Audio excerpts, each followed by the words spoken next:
Ibayong station.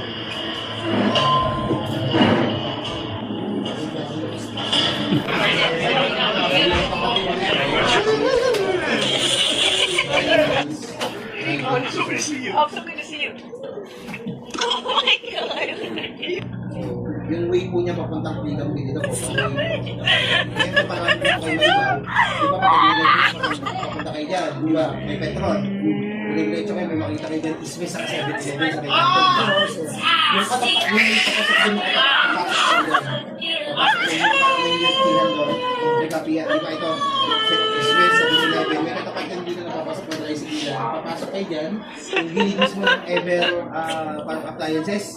May papasok doon dito ninyo. Pagdating mo sa may dulo, kaliwa. Okay. Kaliwa ninyo. Bago po dumating dun sa may eskwela ng Ibayong